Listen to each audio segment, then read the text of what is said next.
C'est la fin de l'après-midi et il y a un renard qui rentre chez lui. Il a passé la journée à jouer dans la neige, à se rouler, à se frotter, à faire briller ses poils, à tremper ses pattes dans l'eau glacée. Il est fatigué, il n'a qu'une envie, rentrer, se mettre dans sa tanière, boire un chocolat chaud et manger des petits biscuits. Mais au moment où il arrive chez lui, direct il voit, il y a déjà quelqu'un. Il n'a pas le temps de passer la tête, qui se retrouve nez à nez, avec des petits yeux noirs tout fondus, une touffe de cheveux noirs comme ça, hirsutes, avec de la poussière, des brindilles, des cailloux, une espèce de drôle de créature qui met ses mains sur ses hanches, qui regarde le renard droit dans les yeux, puis qui lui dit « Fiche le camp ou je te bouffe, toi et tes poils !» Le renard il recule direct, il va se cacher derrière un tronc d'arbre. Mais c'est qui est chez lui? C'est un nain dans la tanière du renard.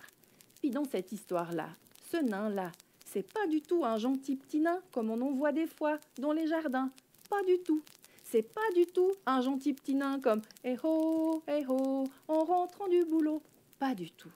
Dans cette histoire-là, ce nain-là, il est méchant, il est mauvais, il est mesquin, il vole les maisons.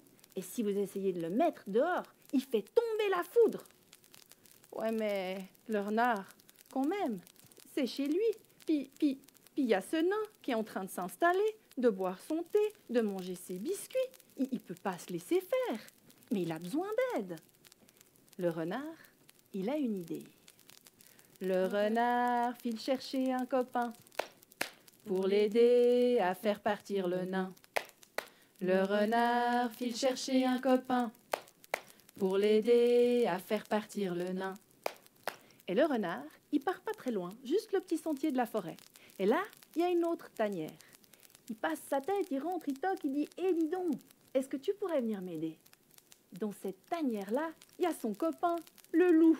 Et le loup, il est en train de se limer les dents. Ouais, il est en train de limer comme ça, s'assurer qu'elle soit bien ting, étincelante, qu'elle soit bien pointue. Et le renard lui dit « Tu sais, il n'y a rien besoin de faire, juste venir montrer tes dents dans ma tanière. » Ah, mais ça, le loup, il veut bien faire, parce qu'alors lui montrer ses dents, il adore ça. Alors il suit le renard, ils prennent le petit sentier dans la forêt. Et au moment où ils arrivent vers la tanière du renard, le renard le laisse passer, le loup passe la tête. Il n'a même pas le temps de montrer ses dents. Le nain, les cheveux, comme ça, les yeux, les mains sur les hanches, qui regarde le loup droit dans les yeux, puis qui lui dit « Fiche le camp, ou je te bouffe, toi et tes poils !» Le loup il sort direct. « Non mais t'es pas malade, renard. Non mais t'es pas fou. Il y a un nain chez toi. Non, mais moi si j'avais su, je serais jamais venu. » Et le loup s'en va. Et le renard, il est là. « Non mais attends, il y a un nain dans sa maison, à lui. » Et le nain, il est en train de ricaner. Le nain, il est en train de s'installer. Le renard, il peut pas se laisser faire. Ah, mais il connaît peut-être quelqu'un d'autre qui pourrait l'aider. Et le renard file chercher un copain pour l'aider à faire partir le nain. Le renard file chercher un copain pour l'aider à faire partir le nain. Et le renard, il va un peu plus loin, dans la montagne, dans une grotte. Et au fond de la grotte, il y a son autre copain. Lui, il est gros, il est plein de poils, il est un peu bourru comme ça, il a des grosses pattes. L'ours, son copain l'ours. Il est au fond de sa grotte et l'ours, il est en train de rugir parce que le fond de la grotte, ça fait écho. Et il écoute. Ah ouais, il est pas mal ce rugissement-là. Il réessaye un autre, un petit peu trop aigu. Il réessaye encore un autre. Ah ouais, non, celui-là, je le tiens, il est bon, il est bon. Et le renard lui dit, dis donc l'ours, tu pourrais pas venir m'aider? T'as rien besoin de faire, enfin juste rugir dans ma tanière. Ah, ça l'ours, il veut bien, parce qu'alors rugir, il adore ça. Et ils se mettent en route. Ils descendent de la montagne, ils prennent le petit sentier par la forêt, et au moment où ils arrivent à la tanière du renard, le renard laisse passer l'ours. L'ours, il n'a même pas le temps de rentrer dans la tanière. Le nain, fiche le camp ou je te bouffe, toi et tes poils. L'ours, il regarde le renard. Non, mais ça va pas. Non, mais t'es pas fou. Il y a un nain chez toi. Non, mais moi, si j'avais su, mais je serais pas venu. T'es fou, renard. Et l'ours disparaît. Eh non, le renard quand même, quoi. Il faudrait que quelqu'un l'aide. Mais il y a peut-être un dernier copain, un dernier à qui il pense. Le renard file chercher un copain pour l'aider à faire partir le nain. Le renard file chercher un copain pour l'aider à faire partir le nain. Et cette fois, le renard, Il va bien plus loin que le sentier dans la forêt, bien après la montagne aussi, presque à l'arrivée des champs. Là, pour le renard, direct, il sait qu'il est déjà au bon endroit. Hein. Il y a du chenil, de la boue, des pommes pourries, puis une odeur, une odeur. Le renard, il s'approche un peu, mais pas trop, de son dernier copain, le sanglier. Puis il lui dit, dis donc, tu voudrais pas venir m'aider, s'il te plaît? Ouf, là, là, là, là. C'est facile, en fait. Ouais, t'as rien à faire. Juste venir dans ma tanière. Ouf, ça suffira. Oh, mais le sanglier, il veut bien. Ah ouais, non, mais lui, il veut bien. Il n'y a jamais personne qui l'invite. Il ne comprend pas pourquoi. Mais oui, oui, bien sûr, avec plaisir. Et ils se mettent en route. Ils repassent par la montagne, ils descendent le sentier de la forêt. Et au moment où ils arrivent à la tanière du renard, eh ben, le renard laisse passer le sanglier. Le sanglier n'a même pas le temps de passer là. Le nain qui regarde le sanglier de ses petits yeux noirs, les cheveux hirsutes dans tous les sens. Fiche le camp ou je te bouffe, toi et tes poils. Le sanglier il regarde le renard. Non, mais t'es pas un peu fou? T'es un peu... Non, mais si j'avais su, mais je serais jamais venu. Mais il y a un nain, renard, il y a un nain chez toi. Mais tu peux rien faire. Et il s'en va. Le renard, il s'asseye au pied du tronc d'arbre, juste à côté de lui. Il y a un nain chez lui. Et personne ne peut l'aider. C'est sûr, le fermier, il va pas l'aider. Hein. Il lui a bouloté trop de poules, c'est sûr.